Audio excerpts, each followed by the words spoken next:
Hey guys, I'm James and welcome to my journal. And today we're going to be continuing on with our here we are, dangerously drowsy short story. So we got to the end of part one, and now we're going to roll up some more characters. So we're going to add some characteristics to the happy peasant. We're going to give our battle mage some more spells on the side. So this guy's going to get some more spells.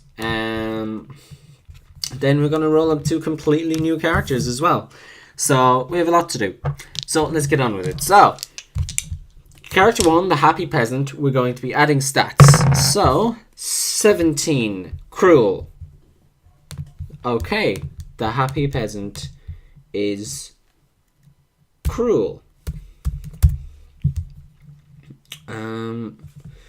Okay, and the extent of it is 3, noticeable. So he's noticeably cruel. How do I do it here? Yeah. So he's the happy peasant. So being noticeably cruel is going to be something different. So this is a different side to him. So he's still just going to be a happy peasant.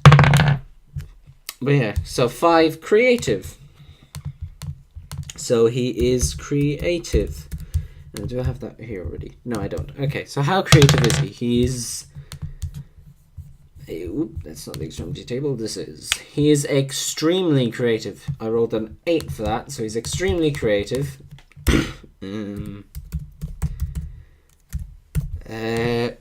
So that adds on to some of the things. So perhaps the way he survived is because he's very crafty and he knows where to hide. But to be cruel... I'm going to say there's a minority group that he's cruel to, because he's a really nice guy. The idea is he's the happy peasant, but he has, I don't know, he can be cruel to his enemies or whatever. You know, he has his ways of doing things. So he doesn't, you know, he's not able to stab you or attack you. He can't really fight. He's just a happy peasant, but he's crafty, and in his creativity, if you get on his bad side, which is really hard to do, but if you do manage to get on his bad side, he can be very, you know, can be very mean. He can manipulate you and whatever. So that's a completely different side to him that you don't normally see. But I'd say if like one of the drow were to try and you know, capture him, or to try and do something to him, or use him as like a spy or a way of getting information or something, then he could, you know, wheedle his way into different scenarios where he could sort out ways of getting the drow. It backfired on the drow or whatever, you know. He's something like that, because he's not cruel. He's the happy peasant, but he has obviously this vein of like, he can be cruel when needs to be. So okay, do that. And then 5, creative again. So he's extremely creative. He's also 1, which is enthusiastic. Okay, so he's enthusiastic. That's the one. How enthusiastic is he? 3, I believe that's noticeable. Yes, it is. So he's noticeably enthusiastic.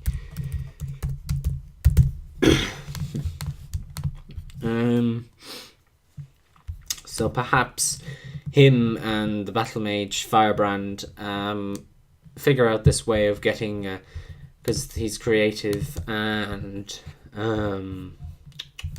yeah, he doesn't really have much going for him, but he's this guy's creative. So together they managed to come up with this plan to get back at, you know, the main guy, and in a twist where like, instead of him just being the happy peasant, his cruelty comes out, and he's really like cruel. Now that he's in a position of power, he's really mean and bad to the drow that they managed to capture or whatever. So that's gonna be how his cruelty comes out. I feel. Yeah, that'll be a good way, a good twist, a good way to write a story, I think. Okay, so character 2, a completely new character we're rolling up now, is 14, egotistical. Okay. Egotistical. How egotistical are you, sir? You are 3, noticeably. Noticeably egotistical. We're rolling a lot of 3s today.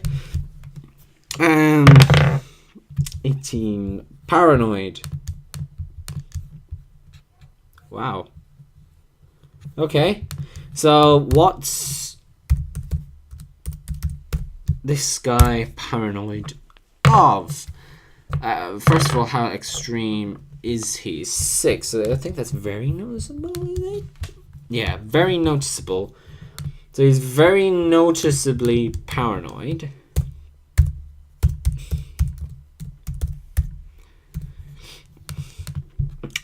But what of? That's the question. So let's roll up our paranoia table. So I want to on the 10. I got a 9, light. Okay, paranoid of light. The drow are sometimes known to be from the underground. So maybe this character here we're rolling up now is actually one of the drow. And he's, he's in a position of power, so he's egotistical. And then he's paranoid of the light. So he's not extremely, so it's not like with Battle Mage Firebrand here is like extremely, just like spiders come near him, he's just like, that's it, I'm out. But he's very noticeably paranoid of light. So he would be hidden in the shade, he'd have his hood up, he'd be covered in a cowl and whatever. So that's a very interesting character. I like that. Okay, and what's his third and final characteristic? 6, clever or bright. Okay, so he's scared of light, but he's very bright. Okay, clever / bright. How clever or bright is this little boy of mine? 8, I believe that's extreme. That is extreme indeed. So he's extremely clever or bright. And I'm going to just put drow in here. So, drow. I don't know what he is yet. He's a drow. Whether he's a soldier, a mage, something like that. Priestess, perhaps. Who knows? But it's a drow. Who is paranoid of light. So character 3. Let's move on to character 3. So 12, impatient. Okay. Impatient. How impatient? 7. That would be an extreme, I believe. Let me just double check. That is extreme, right? Yeah. 7's extreme. So he's extreme. We have an extremely impatient character. 13. Who's somber. Okay. Somber. How somber? It's cocked. 7. Extreme. Okay. So this guy doesn't do things in, short, in small amounts, rather. He's very, his characteristics are very noticeable. In fact, they're extremely noticeable. So 6, clever and bright. Okay, we have a lot of clever / bright people, which is very interesting. So clever / bright. I don't know what this guy's gonna be. He's impatient, he's somber, and he's clever and bright. Oh, I forgot. Extremity. Oh my god, it's a 7. It's extreme again. Okay, this character is very wow. We have a lot of extremes. I'm just going to make this extreme instead of extremely. We'll leave these as lees. I don't know. It's not consistent, but shh. So we have extreme, extreme, extreme, extreme, extreme, extreme, extreme, extreme. Wow. Okay. So we have an extremely impatient, extremely somber, which is okay. So he's not very humorous. You can't humor him. He's very, level-headed. He doesn't show much emotion. He's very on the level. But he's impatient. He likes to get things done. And he's clever or bright. Don't know why, but an assassin comes to mind. Assassin kind of comes to mind when I think that, but I'm not sure. We're gonna put assassin question mark there because I don't know what is going to go there. What class he's gonna be, or she for that matter. But yeah, so let's roll up the other spells for the Battle Mage whilst I'm kind of thinking about what to do with our new question mark character and our drow that we don't know his class for. Let's go get ourselves. My spell sheet seems to have disappeared. I swear to God it was there 2 seconds ago. Anyway, Battle Mage spells, it's right here. Boom. Okay, Battle Mage spells. And where's the spell table? His spell table. Okay, cool. Battle Mage. Right, we're here now. I swear to you, these were up 2 seconds ago on the screen, and they just disappeared. But anyway, so let's roll. What do we get? We have a 15, which is Focused Strike. We already have that, so we're going to re-roll. 11 is Arcane Barrier. Okay, we have a new spell, Arcane Barrier.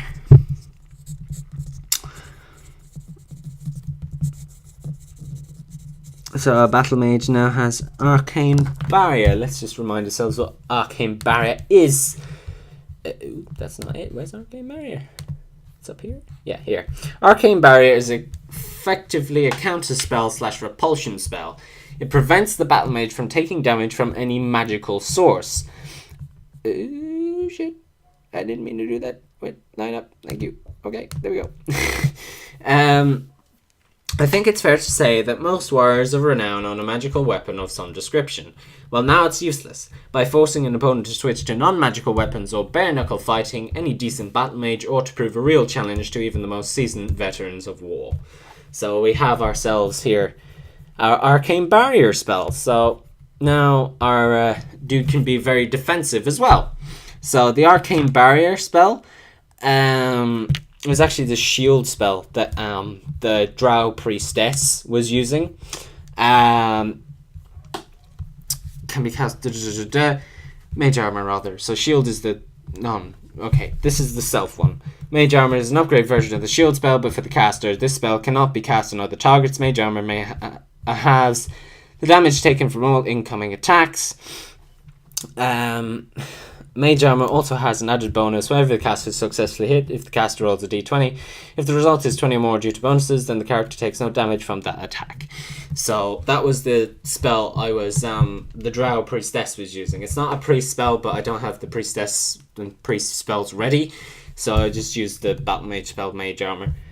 Anyway, just extra information. So he is Arcane Barrier, and what else does he have? He has a 3 Lightning Blades.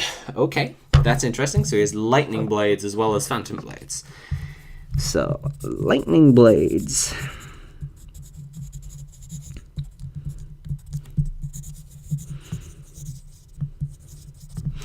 Okay, Lightning Blades. So, let's just turn up the brightness here. Okay, Lightning Blades, that'll be in here, right? Yeah, Lightning. Lightning Blades. This enchantment means that when the blades hit, they deal 2d4 points of lightning damage to the target. Also, when blades successfully hit, the lightning chains, dealing 1d4 points of lightning damage to all other enemy creatures within a 15-foot radius of the struck target. On a critical hit, it stuns / paralyzes the target, rendering them useless and unmoving for 3 rounds. So, that's a pretty powerful spell.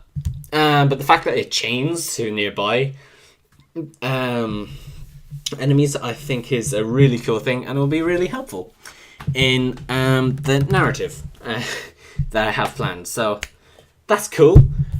So that's lightning blades. And what's the third spell he's gained? 8. We have Wall of Flame. Okay, yet another spell. So Wall of Flame. We have all the different things now. We have like Arcana, we have Wind, we have Phantom, we have Lightning, we have Fire. So we have pretty much, well, not all, but like, you know, a lot of the different elements of Battle Mage, of the Battle Mage's magic, taken into account now. So that's cool. So Wall of Flame creates a wall of flame that does what one may expect. To pass through the flames, one must make a saving throw versus spell. If they fail, then they are set alight and will take 2d4 points of fire damage until the fire is put out. If they successfully save, they take 1d4 points of heat damage, but there is no further penalty. The wall can be any size the caster likes within reason. Once cast, how long the wall lasts depends upon where it was cast. If cast in a field of dry grass, probably a long time. If cast in a damp cave, then a lot less. Such parameters are left to the Dungeon Master's discretion. So, in this case, the Dungeon Master or writer is me. So it's up to my discretion how long it lasts. And we're fighting in a city, so that'll be stone. There'll be a bit of wood and barriers around and whatever. So not barriers rather, but there probably will be some barriers erected at some stage during the fighting. So, yeah, it will last a decent amount of time. Not a huge amount of time, but a decent amount of time when cast.